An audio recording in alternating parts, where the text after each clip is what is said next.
initial explosion occurred with a single thought that I would like to experience separation, it created a series of dualistic phenomena. And the inescapable process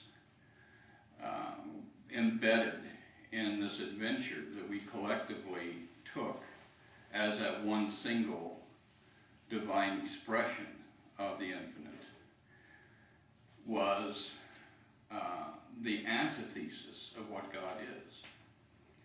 So if we look at the nature of God as dialogued by all the followers of God, by all the people who are on the mystical journey, God is light, God is life, God is love, God is infinitude, eternal.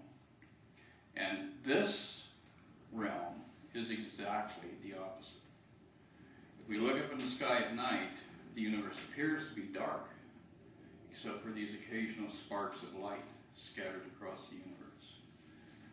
And if we look at ourselves, we appear to be separate from each other, and in many ways even separate from ourselves, because within us we have that split that occurs within the realm of mind. So within that realm, there is a hidden part of who we are that we are having to live with, that is capable of being not only problematic, but also vastly altering the conditions of our existence.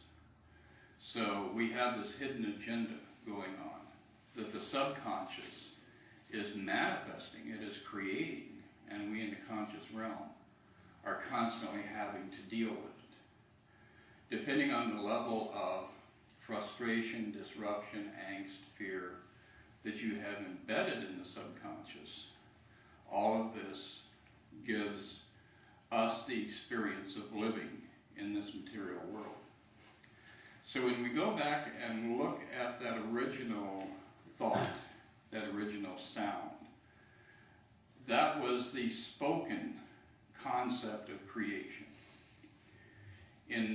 In our true nature, in the real essence of who we are as the expressions of God, we are indistinguishable from God. And living in that truth, which is what we're trying to, in very small increments, reapproach as over this timeline that we're, bumbling around here in the material world. What we're trying to do is comprehend how we have, in fact, fragmented the universe. And that creates a huge amount of difficulty in that we imagine that reality is made up of all these objects. And in truth, there is no objectification in God whatsoever.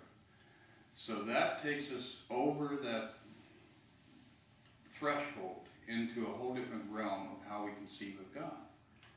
And God, in truth, is an abstract state of consciousness. In other words, everything is contained within the whole, including us. We never were, in fact, really separated. We're just having this dream, this illusion of being separate. And the journey back to God means that we have to retrain our capacity to understand the world around us.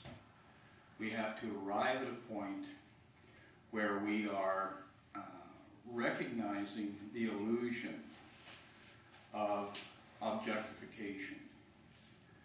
Now that doesn't mean that we can necessarily comprehend it, because once again we're trapped in this physical state that we have created for ourselves.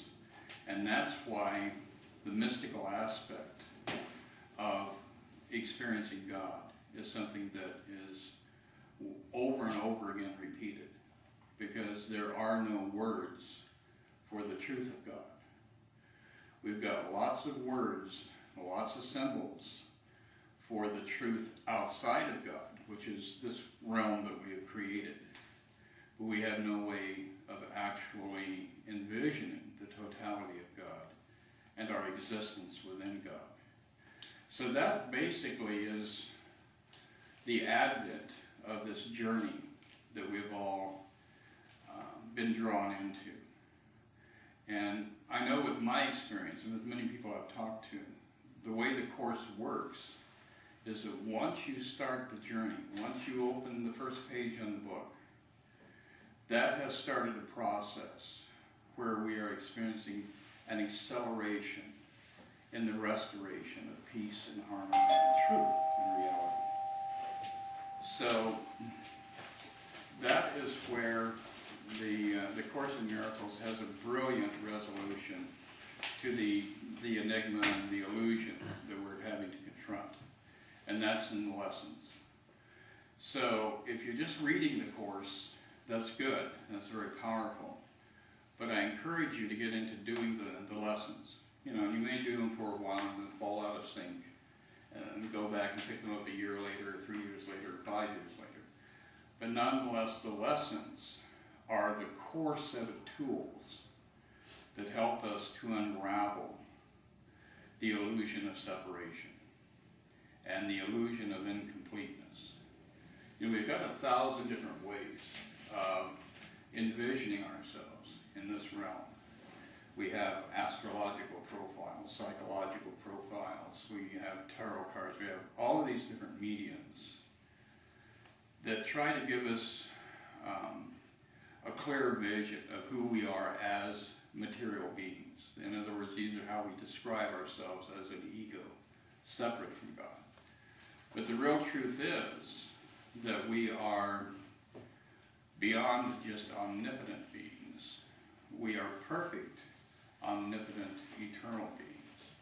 And that really is something that is the essence of the journey. It's the realization that all of our trials, all of our tribulations, all of our problems, all of our fears, all of our dysfunction comes from that one mistaken thought of self separate from God.